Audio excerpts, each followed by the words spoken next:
मंगलम पंचपरमेष्टि मंगलम तीर्थंकरम मंगलम विश्वजिन्धर्मं मंगलम वीरशासनम मंगलम वीरशासनम। वन्दितो सर्वसिद्धे ध्रुवमचलमणोभवं गतिं पते वोक्षामि समयपाहुड मृण्मो सुध केवली भणिदम्। समयसार परम मांगलिक ग्रंथ है। आचार्य कुंद देव द्वारा ईसा पूर्व प्रथम शताब्दी में यह लिखा गया है। इसमें कुल 415 गाथाएं हैं। अमृतचंद स्वामी की टीका के अनुसार, जयसेन स्वामी की टीका के अनुसार चलते हैं तो 439 गाथाएं होती हैं। हम यहाँ पर अमृतचंद स्वामी को आदर्श मान करके 415 जो गाथाएं हैं उस पर अपन वाचन कर रहे हैं। गाथा प्राकृत में है, आर्या छंद में लिखी गई है। 11, 9 और 10 नंबर की जो है हमने गाथा देखी थी कि व्यवहार और निश्चय का किस प्रकार से समन्वय किया गया था। हम जब अपने ही धर्मी का भेद करते हैं, ज्ञान और ज्ञानी का भेद करते हैं तो वो व्यवहार नय हो जाता है। और जब अखंड रूप से द्रव्य को हम देखते हैं, वस्तु को देखते हैं तो वह निश्चय हो जाता है। श्रुत से जो है भाव श्रुत से आत्मा को जानना, अनुभवन करना, यह परमार्थ है, यह निश्चय शुद्ध केवली है। और द्रव्य शुद्ध के माध्यम से जो है आत्मा को जो जानते हैं वह व्यवहार शुद्ध केवली है। इस प्रकार से व्यवहार शुद्ध केवली और निश्चय शुद्ध केवली। व्यवहार नय और निश्चय नय दोनों ही स्याद्वाद की शैली है।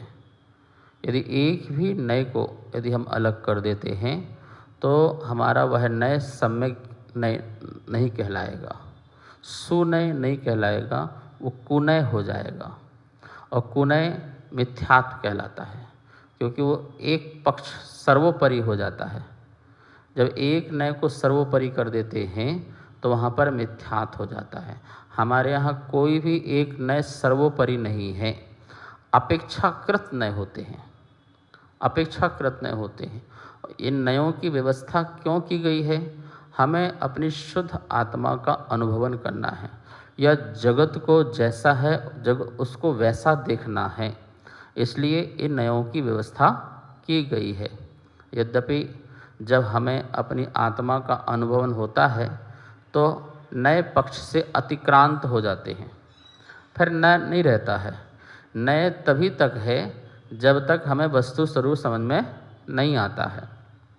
जब हम वस्तु स्वरूप समझ में आ जाता है तो फिर नए भेद सब समाप्त हो जाते हैं, मात्र एक वस्तु ही रह जाती है।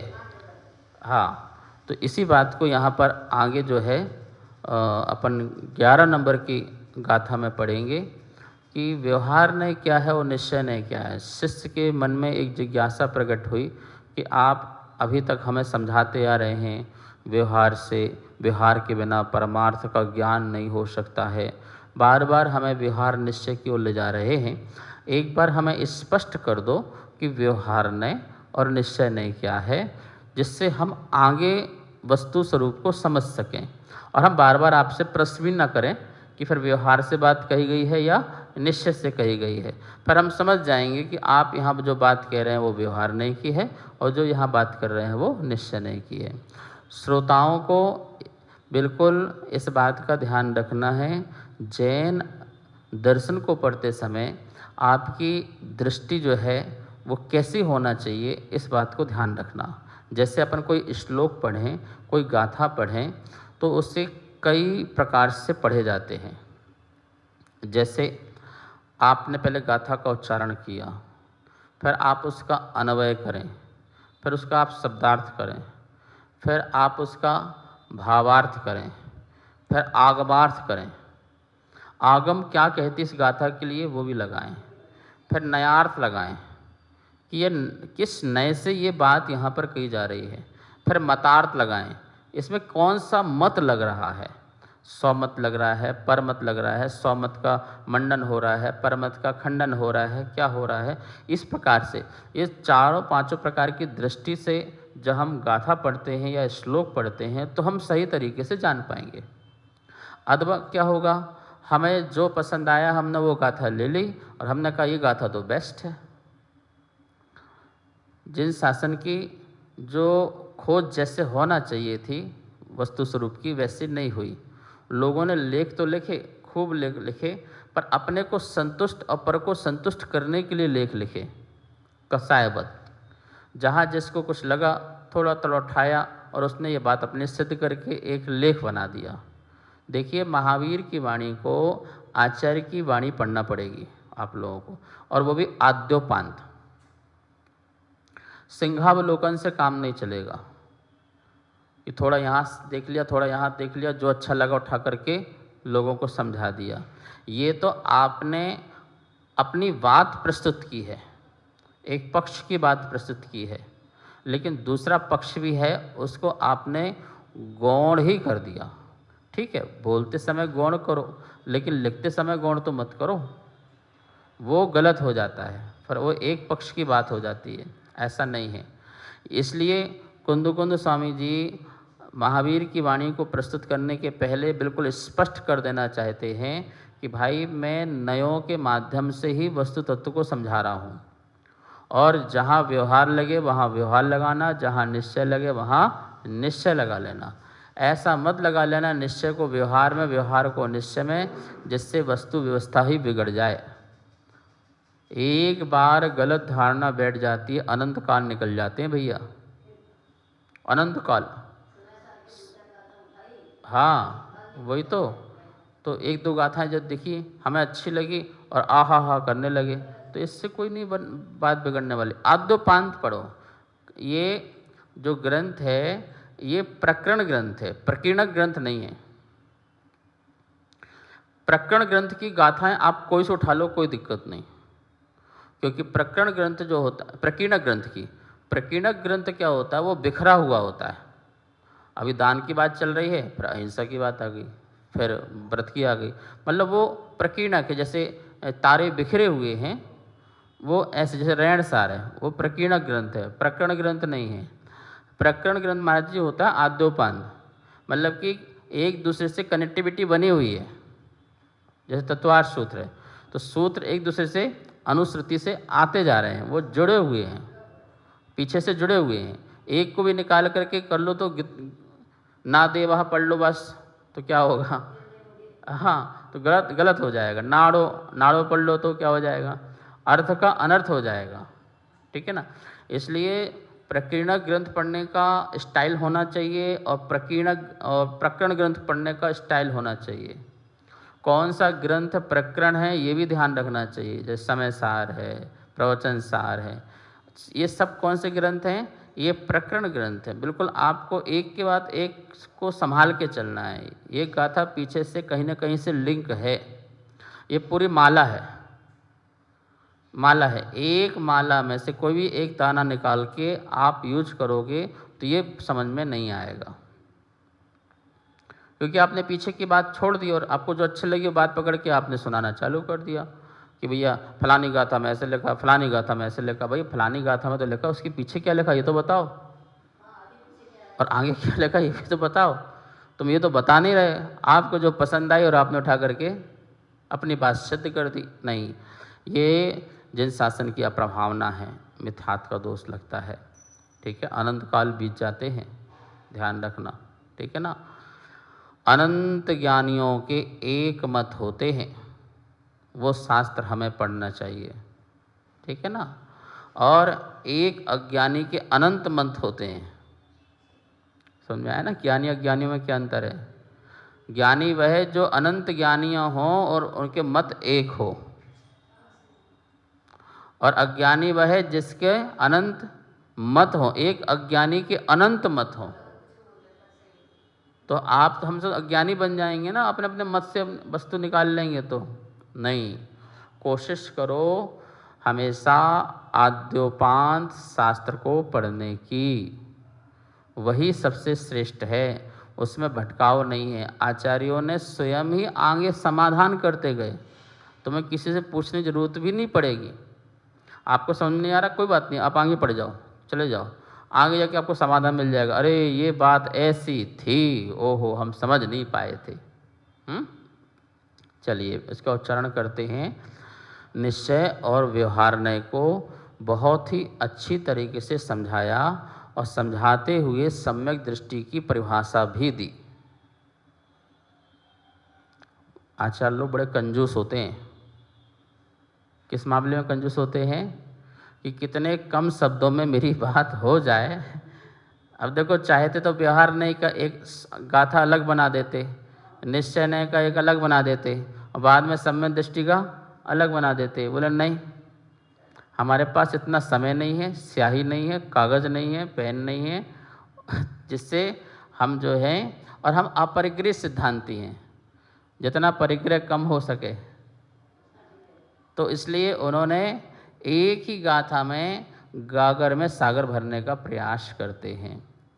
ठीक है, उच्चारण करेंगे।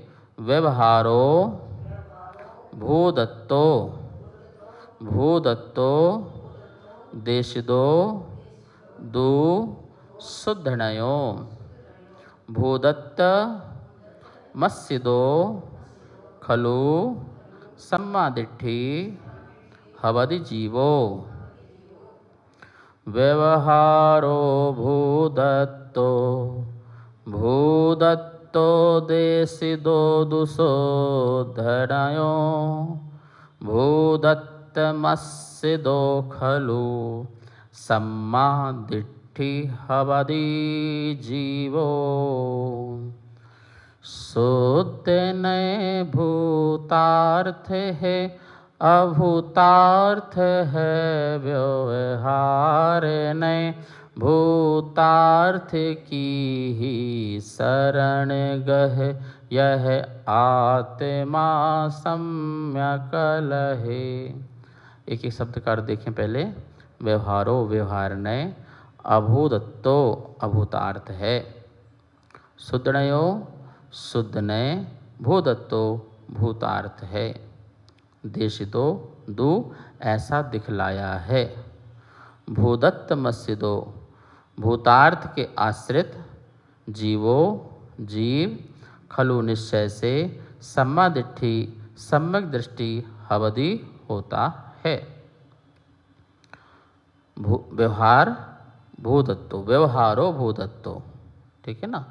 संस्कृत में व्यवहारः भूतार्थः ऐसे लिखो, व्यवहारः भूतार्थः, और उसके पर संधि करेंगे, व्यंजन संधि करेंगे तो क्या होगा, स्वर संधि करेंगे तो क्या होगा, वह विसर्ग का ओ हो जाएगा, ठीक है ना। और अभूतार्थ का जो आ है उसका खंडाकार हो जाएगा, तो बन जाएगा व्यवहारो भूतार्था। तो इसी प्रकार प्राकृत में भी व्यवहारो भूदत्तो, इसमें आ खंडाकार, क्या प्राकृत में खंडाकार आ नहीं होता है, तो धवला आदि में स्वीकार किया है, होता है। तो व्यवहारो भूदत्तः, व्यवहार अभूतार्थ है। अभूतार्थ का अर्थ क्या है, भूतार्थ सत्यार्थ और अभूतार्थ असत्यार्थ, ठीक है ना। जो अविद्यमान वस्तु को विद्यमान कहे वो अभूतार्थ है, जो है नहीं, वस्तु में है नहीं, फिर भी किसी अपेक्षा से कहे ऐसा है, वो क्या है, वो क्या है, अभूतार्थ है। सर्वथा कहे तो वो तो फिर अभूतार्थ परमानेंट हो जाएगा, फिर तो मिथ्या हो जाएगा, ठीक है ना। अपेक्षाकृत कहे, भूतार्थ की अपेक्षा अभूतार्थ है। अभूतार्थ अपनी अपेक्षा से भूतार्थ ही है, व्यवहार नय सत्य है, लेकिन निश्चय नय की अपेक्षा से असत्य है, ऐसा लगाना। ठीक है ना। यदि व्यवहार नय असत्य हो जाएगा तो व्यवहार नय शुद्ध ज्ञान का विषय है, शुद्ध ज्ञान का भेद है, नय का भेद है। तो सम्यक ज्ञान है, सम्यक नय है, तो व्यवहार नय यदि मिथ्या है तो फिर सम्यक नय की जरूरत ही क्या थी? तो ये बात गलत हो जाएगी। तो बोले नहीं, ऐसा नहीं है। जो अभेद में भेद करके बताए वो व्यवहार नय है। ठीक है ना। चूंकि वस्तु में भेद नहीं है इसलिए अभूतार्थ है। चूंकि वस्तु में भेद नहीं है और उसको वो विद्यमान करके बता रहा, अविद्यमान को विद्यमान करके बता रहा है, इसलिए क्या हो गया? वो भूतार्थ है। अपेक्षा होगी तभी बता रहा है ना। ठीक है ना। अपेक्षा नहीं होगी तो क्यों बताएंगे? ठीक है ना। देखो, व्यक्ति न दुर्जन होता न सज्जन होता, व्यक्ति व्यक्ति होता है। ठीक है ना। लेकिन तुम्हारे में कोई सज्जनता या दुर्जनता है तो व्यवहार बता रहा है। ठीक है ना। तो दुर्जन और सज्जन व्यक्ति नहीं है, व्यक्ति तो व्यक्ति है, व्यक्ति तो व्यक्ति है, लेकिन हम उसे आपको भेद करके बता रहे हैं। मिट्टी मिट्टी है, पर मिट्टी को हम कोई घड़ा कह रहा है, कोई ईंट कह रहा है। तो ठीक है ना। उसकी जो हालत है, उसकी जो अवस्था है, उसकी जो पर्याय है, उसको पकड़ करके हम कहें कि ये ईंट है, ये घड़ा है, ये है, तो ये हम जो कह रहे हैं मिट्टी ये नहीं है। मिट्टी तो मिट्टी है। ठीक है ना। लेकिन उसकी हालत की, उसकी अवस्था को, उसकी पर्याय को, वर्तमान की पर्याय को हम पकड़ करके कहें तो वो क्या हो जाता है? व्यवहार नय हो जाता है। व्यवहार नय हमारे अभिप्राय को समझने के लिए, किसके लिए है? हाँ, व्यवहार नय अभिप्राय है, उसको समझना होता है बस। जैसे माँ ने कहा बेटा जा पानी का गिलास लिया, तो बच्चा समझ गया कि माँ को पानी चाहिए एक गिलास, तो अभिप्राय समझ गया, काम की सिद्धि हो गई, उसकी कार्य की सिद्धि हो गई, माँ जो चाही थी वो कार्य हो चुका। अब वो बच्चा बहस करे, पहले माँ क्लियर करो आप गलत हो या सही हो। बोले क्यों? पर पानी चाहिए बेटा। पहले आप ऐसा क्यों बोले कि पानी का गिलास लाओ? गिलास पानी का तो होता नहीं है, स्टील का होगा, प्लास्टिक का होगा, कांच का होगा, सोने का होगा, चांदी का होगा। और आप क्या कह रहे हैं? पानी का गिलास। वर्ल्ड में हो ही नहीं सकता पानी का गिलास, आप कैसे बोल रहे हो पानी का गिलास? पहले आप एक क्लियर करो, भैया क्षमा कर मुझे पानी ला दे। तो जो सीधी बात समझ में नहीं आएगी, मैं कहूँगा पानी ले आ, मैं कहूँ पानी ले आ, तो मटका लेके आ जा, तो टंकी लेके आ जा, मैं करूँगा क्या? मुझे एक गिलास पानी चाहिए बस। ठीक है ना। घी का डब्बा ले आ, तो ठीक है, हमें एक डब्बा घी वाला डब्बे चाहिए है, हमें घी चाहिए लेकिन डब्बा वाला चाहिए। बेटा दुकान से घी ले आ, अब क्या करेगा वो? तो पूरा दुकान का सारा घी लेके आ जाएगा क्या? तो गलत हो जाता है।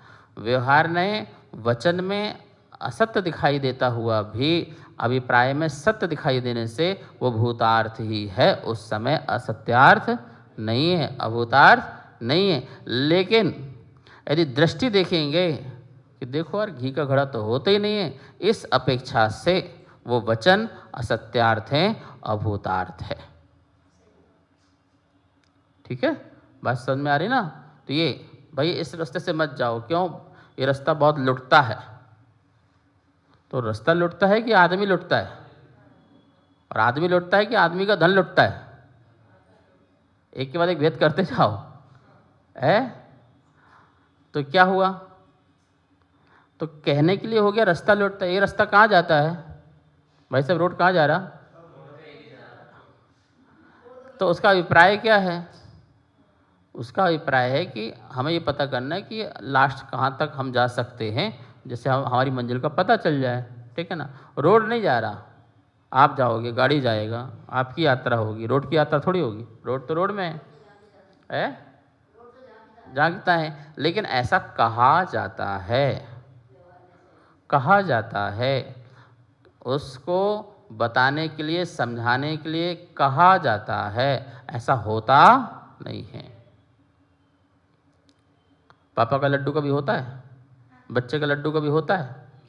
नहीं होता है। बच्चा बच्चा है, लड्डू थोड़ी होता है। पापा पापा है, पापा का लड्डू थोड़ी क्या होता है। बेसन का लड्डू होगा, गुड़ का लड्डू होगा। पापा का लड्डू खाना मत है। अभिप्राय क्या है? अभिप्राय क्या है कि ये लड्डू पापा को खाना, तेरे को नहीं खाना है, इसलिए पापा का लड्डू। अब बच्चा लड़ने लग जाए, सारी चीज व्यवहार चलती है तुम्हारी, पर वो सही है, बात तुम्हारी सही नहीं है, कथन जो है तुम्हारा सही नहीं है, अभिप्राय सही है। और अभिप्राय समझना ही जो है भूतार्थ है, व्यवहार भी भूतार्थ है वो। और लेकिन तुम उससे परमानेंट समझ लो तो वो अभूतार्थ है, वो तो मिथ्या न हो जाएगा। चूंकि वो बात जो कही जा रही है वचन में वो सही नहीं है, इसलिए व्यवहार अभूतार्थ है। इसलिए क्या है, वो अभूतार्थ है। आपके सारे रिश्ते क्या हैं? बच्चों से चलते हैं। क्यों चलते हैं? आप आए, घर आए, बेटा मम्मी कहाँ है?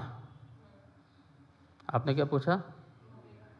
तो वो कहे कि पहले डिसाइड करो, मेरी मम्मी कि तुम्हारी मम्मी। तो झगड़ा होना प्रारंभ हो जाए ना।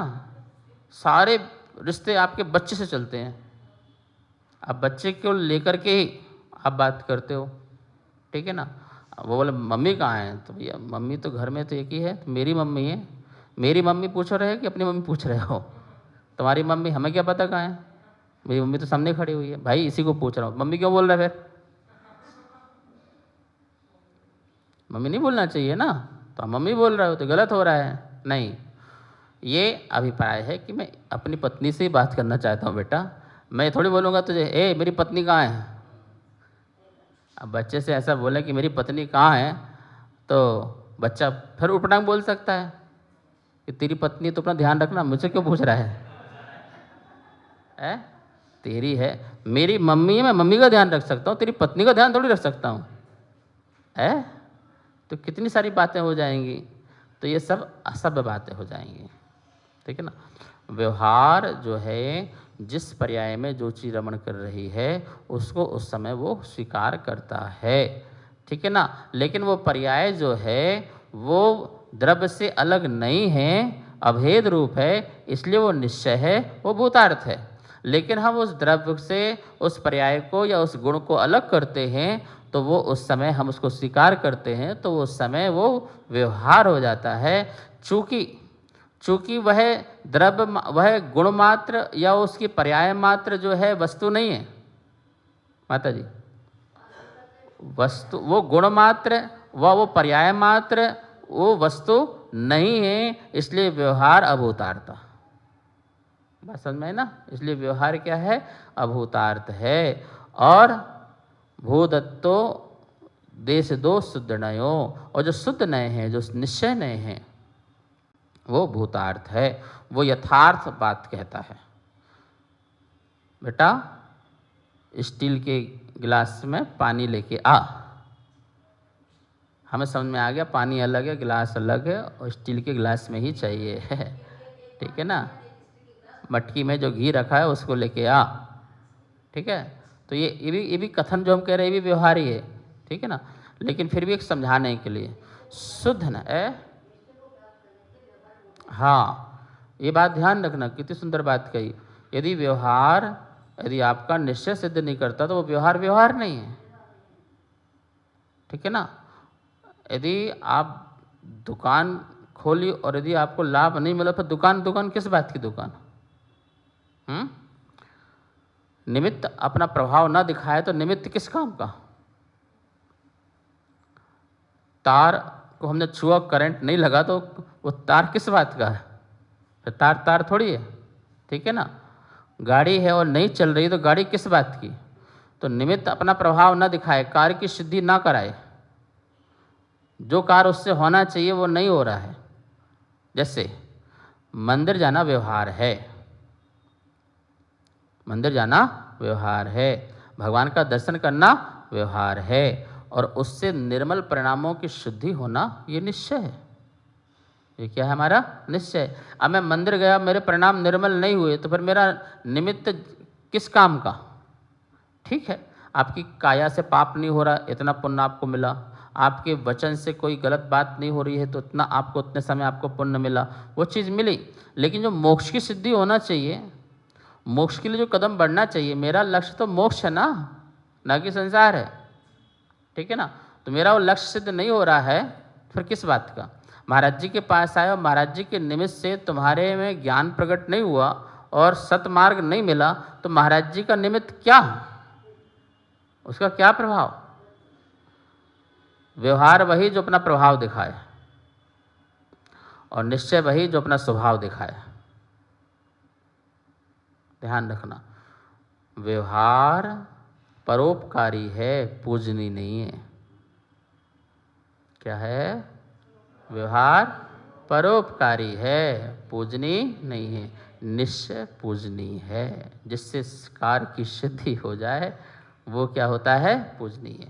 व्यवहार आश्रय लायक है, आश्रय लायक है। व्यवहार आश्रय लायक है, पर आदरणीय नहीं है,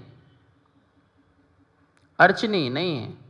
आश्रय के योग तो है, वो आश्रय करना चाहिए। जैसे गाड़ी आश्रय लायक है, गाड़ी पूजा के लायक नहीं है। नहीं, तूने तो मेरी बहुत अच्छी यात्रा कराई है, तेरे तो बहुत धन्यवाद, ये बात नारियल फोड़ो, ये करो, वो करो। भाई तेरा काम ये नहीं है। आश्रय तो करने लायक है, तो आश्रय करने लायक है तो उसकी सर्विसिंग करा लो, बस। क्या करना? और देख रेख करो, हमारी यात्रा बढ़िया होती रहे, इतनी काम बहुत है।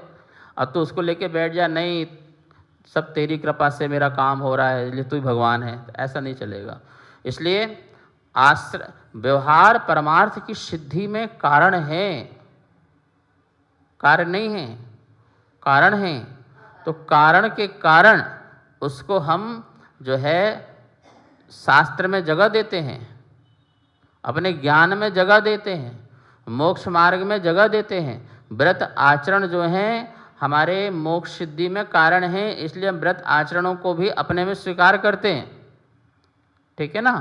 लेकिन उस व्रत आचरण का विकल्प भी मोक्ष की सिद्धि में कारण नहीं है। उस विकल्प को भी छोड़ना और निर्विकल्प होना, वो कार्य की सिद्धि होती है। साधन और साध्य की सिद्धि जैसा कार्य है। इस विषय में और भी बात करेंगे, आज तो भी समय हो चुका है, बस आज इतना ही। जा वाणी के ज्ञान से सूझे लोकालो, शो वाणी मस्तक धरूं सदा देत हूँ धोख। हे जिन वाणी भारती तोह जपो दिन रैन, जो तेरी शरणा धरे सो पावे सुख चैन। सबको बहुत बहुत मंगल आशीर्वाद। कार्यक्रम पाठशाला के पुण्यार्जक थे श्री दिगंबर जैन मंदिर, लोधी कॉलोनी, दिल्ली।